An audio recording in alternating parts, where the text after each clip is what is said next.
Nah, ini nanti supaya jadi bahsul masalahnya Anwar 3 itu kalam ini termasuk membatalkan apa? Enggak.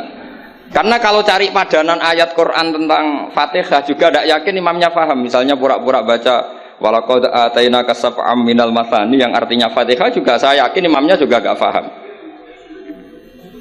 Jadi ini ada masail-masail fikih yang setelah ditanyakan memang fikih dulu itu tidak memuat. Kita harus kreatif, tapi bukan berarti merasa istihad untuk jawab beberapa pertanyaan. Terus cerita keempat, ini tentang guyonan-guyonan ilmiah. Dulu itu kata Mbah Mun itu sering cerita, dan ini etika modern ya. Kebetulan norma modern dalam dunia akademik seperti ini, yaitu skeptisme. Jadi orang itu harus agak ragu kalau dengan pendapatnya. Ada seorang alim itu yakin kalau orang naik bulan itu tidak mungkin karena dia percaya dengan teks Al-Qamar itu fisama irobiah. Tapi kata muridnya itu Kiai Kudus, semuanya dua-duanya Kiai Kudus itu Kiai terkenal semua. Kalau menurut muridnya pokoknya mungkin Yai. Orang mungkin, terus dia cerita qala Rasulullah begini panjang lebar. Itu bantah-bantahan itu sampai 3 jam sampai mendekati fajar. Setelah dekati fajar kata gurunya pokoknya cara aku gak mungkin. Terus muridnya bilang, alhamdulillah, ya ampun mboten napa-napa. Gurunya janggal. Kenapa kamu sekarang taslim padahal mulai tadi kamu terus bantah saya? Karena guru saya sudah bilang menurut saya. Itu haknya guru kalau bilang menurut saya. Tadi Anda bilang Pak Guru bilang qala Rasulullah. Itu Rasulullah itu milik kita semua. Jangan-jangan tafsir guru salah. Makanya saya bantah terus. Jadi itu unik. Tapi kalau sudah menurut saya ya sudah itu menurut guru. Kalau tapi bilang kalau qala Rasulullah gini-gini bisa saja guru salah dalam menafsirkan qala Rasulullah. Ini penting sekali dalam ulumul Quran.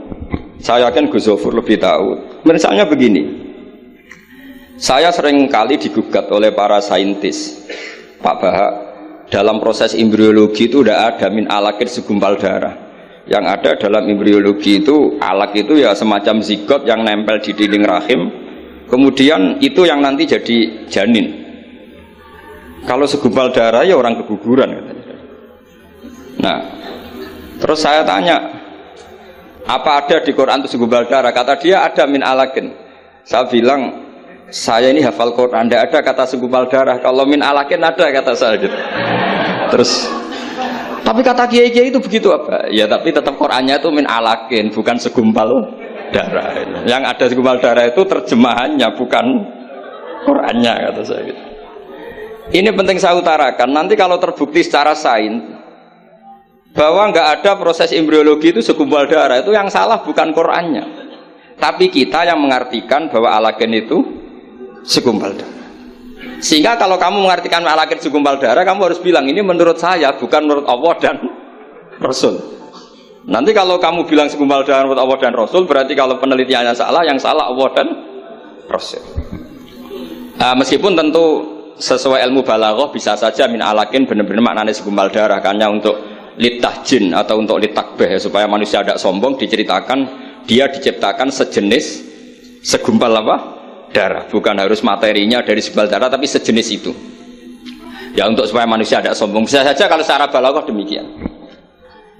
Ini kembali ke Umar tadi, saya ketika melihat drama Umar tuh, Sayyidina Umar itu berkali-kali punya pendapat. Karena beliau itu sering solid, sering akurat, sampai penggemar beliau mengintikan hadza mar'a Allah wa ra'a Umar. Hadza mar'a Allah wa ra'a Umar. Ini pendapat Allah dan pendapat Umar. Sampai Sayyidina Umar marah besar, la taqulu hadza hukmu wa hukmu Umar, walakin qulu hadza hukmu Umar. In kana shawaban fa min Allah wa in kana khata'an fa min Umar. Kamu jangan mengatakan kalau ini pendapat Allah, tapi katakan pendapat Umar. Jadi kalau benar ya min Allah, kalau salah dari apa? Umar. Tapi sekarang banyak beberapa organisasi ekstrim yang semuanya itu di atas namakan Allah. Mungkin Gus Zofur lebih tahu, lebih ngalami. Orang itu kalau benci seseorang yang kelas nasional, wah itu sudah dihujat, dimaki-maki. Kita yang menemani mereka itu juga dihujat. Wong fasik, wong keliru kok dikancani gitu. Karena pikiran fikihnya adalah kita harus tafrik bainal haqqi wa bainal batil. Harus jelas ada demarkasi mana hak, mana apa? Batin. Itu fikih yang sementara kita pelajari. Sehingga mungkin orang enggak apa ya istilahnya akan menyalahkan lah saat kita bertemanan dengan orang yang macam-macam di Jakarta, apalagi orang liberal macam-macam. Tapi kalau sampean ngaji lagi di atas itu, misalnya belajar ilmu tasawuf, kita diajar ya kan, kalau kamu berteman sama orang dolim, ma tadri madza yuhtamu bih. Orang dolim itu kamu pun tidak tahu madza yuhtamu bih. Jangan-jangan dia yuhtamu bi husnil khotimah. Kamu juga nggak pernah tahu madza tuhtam. Apa kamu nanti tuhtam bi husnil khotimah apa suil khotimah. Sehingga orang-orang tasawuf itu melihat orang dolim ya tetap hormat, karena tidak tahu nanti akibatnya jangan-jangan dia husnul khotimah, kita yang suul khotimah. Ini penting bagi anak-anak Anwar 3, murid-murid Gus Zofur, sehingga orang-orang alim itu harus kamu beri ruang, meskipun secara zahir berteman orang-orang yang macam-macam, karena itu ada ilmunya.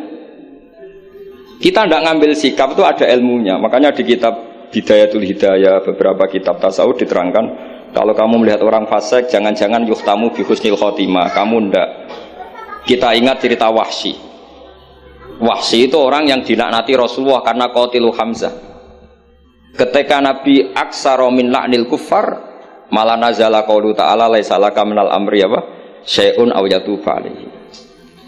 Dalam surat Ahzab, ketika Allah mensifati orang munafik, itu masih ada kata wa yu'adzibal munafiqina insya'a. Masih ada kata au yatuba alaihi. Kemungkinan orang munafik adalah Allah menyiksa mereka insya'a atau memberi tobat. Sehingga banyak ulama, terutama guru kita Syekhina Kiai Maimun Zubair, itu berteman orang macam-macam enggak masalah. Dan kadang-kadang banyak menimbulkan kekecewaan. Ini nanti nggak ada tafrik bainal haqqi wa bainal batil. Nah, saya akan menjelaskan di sini bahwa itu ada ilmunya. Ada ilmunya. Banyak orang sing la'anahu Rasulullah.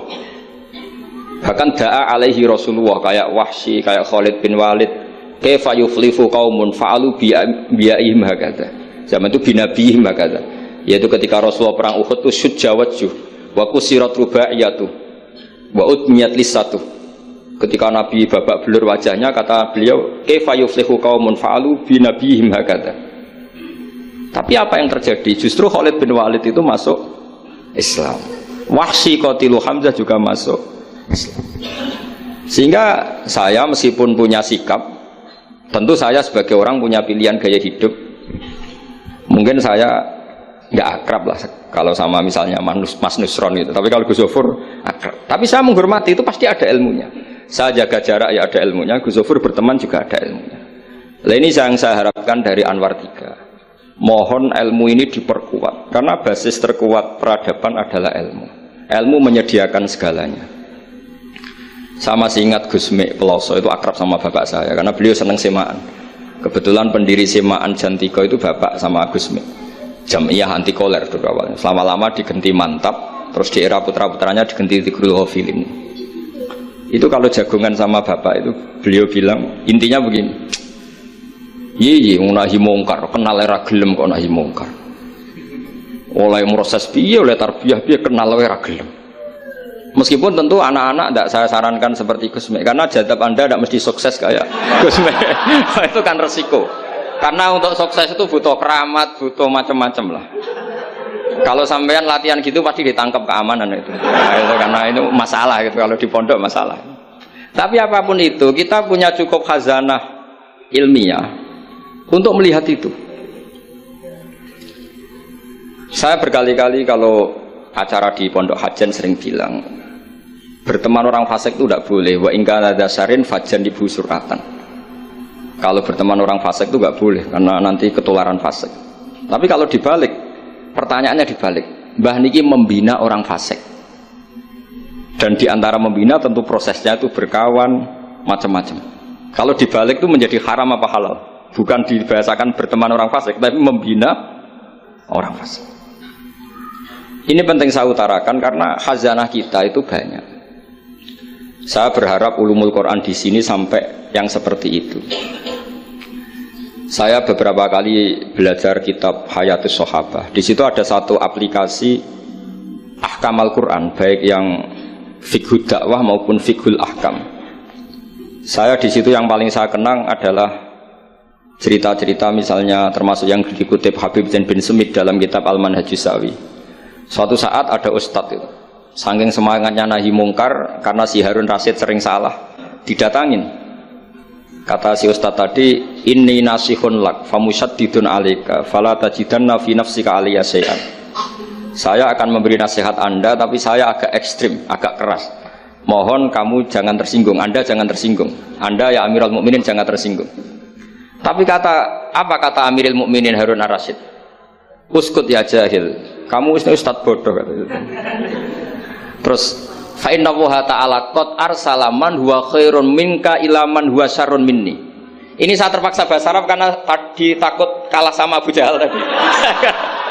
Jadi ini mohon sekali ini kompetisi. Jadi kalau Abu Jahal